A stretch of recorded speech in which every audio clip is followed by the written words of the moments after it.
राजस्थान में महावीर जी का सबसे बड़ा मेला कहाँ बढ़ता। फिर महावीर जी का अगर निर्वाण दिवस पूछे, मोक्ष प्राप्ति वाला दिन, तो दिवाली है, और दिवाली आती कार्तिक अमावस्या।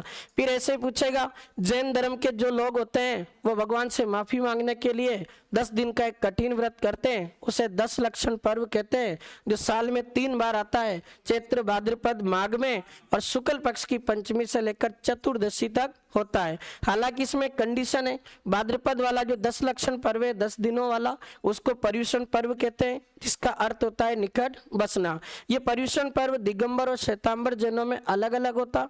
दिगंबर जैनों में तो टोटल 10 दिन का होता है, और श्वेतांबर जैनों में इसके दिनों की संख्या 8 होती है। दिगंबर जैन जो है भाद्रपद शुक्ल पंचमी से चतुर्दशी तक करते हैं, और श्वेतांबर जैन भाद्रपद कृष्ण द्वादशी से भाद्रपद शुक्ल चतुर्थी तक करते हैं। दिगंबर जैनों का क्षमा याचना पर्व पड़वा ढोक कहलाता, जो आश्विन कृष्ण एकम को होता है, और श्वेतांबर जैनों का क्षमा याचना पर्व संवत्सरी पर्व कहलाता, जो भाद्रपद शुक्ल पंचमी को होतुगन दशमी इसलिए नाम पड़ा इसका भाद्रपद शुक्ल दशमी का। जैन धर्म के जितने भी मंदिर होते हैं उन सभी मंदिरों में सुगंधित द्रव्य छिड़का जाता, इसलिए इसको कहते हैं सुगंध दशमी। ये कौन से धर्म के त्योहार कंप्लीट। अगला देखो, अरे खूब है, अपन ये काम के तो यही है। और देखो, एक आता आपके सिख धर्म, 2 चीजें तो पढ़ा चुका है इसमें, सिख धर्म के त्योहार। इसके और देख लेते हैं। अब सिखों में 10 गुरु है, जैसे जैनों में 24 तीर्थंकर हुए, वैसे सिखों के कितने गुरु है टोटल 10। अब एक बात बताओ, मैं आपसे सवाल पूछूं कि आपका जो सिख धर्म है इनके पहले गुरु कौन थे। वेरी गुड, कौन थे भाई। चलो मैं आपसे अगला सवाल पूछ रहा हूं, मैंने पढ़ा दिया वही पूछूंगा। गुरु नानक देव का जन्म दिवस किस दिन मनाते हैं। कार्तिक महीने की।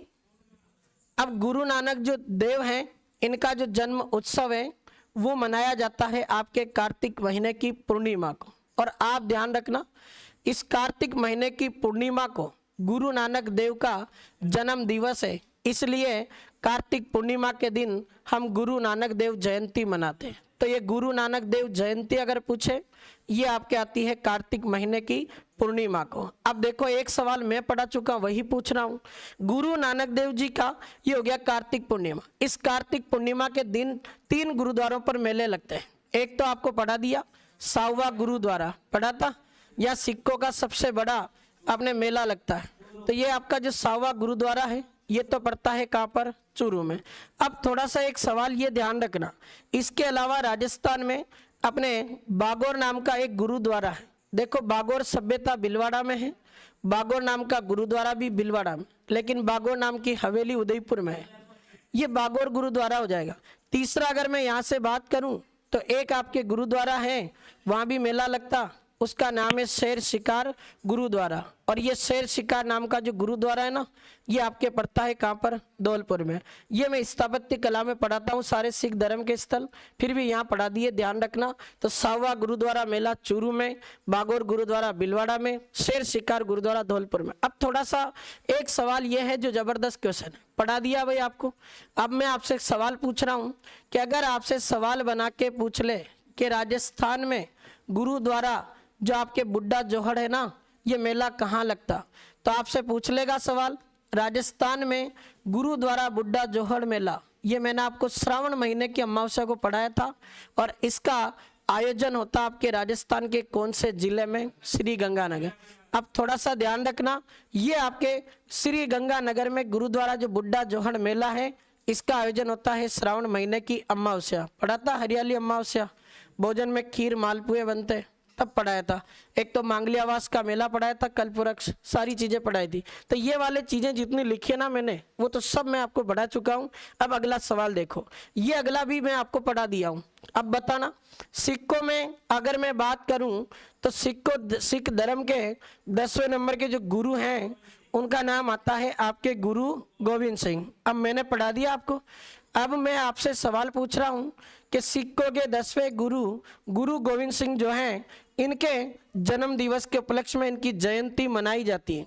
और मैंने आपको पढ़ाया था गुरु गोविंद सिंह जयंती पौष महीने में आती है, और पौष महीने के शुक्ल पक्ष की सप्तमी को आती। याद करो तुम, पौष में 2 ही पॉइंट लिखाए थे, पौष अमावस्या को पढ़ाया सुइया महादेव मेला, और पौष शुक्ल सप्तमी को कौन सी जयंती पढ़ाई, और मैंने ये भी पढ़ा दिया गुरु गोविंद सिंह ने सिख धर्म में इसके बाद में गुरु ग्रंथ साहिब को ही अपना सब कुछ माना और 13 अप्रैल 1699 को किसकी स्थापना की।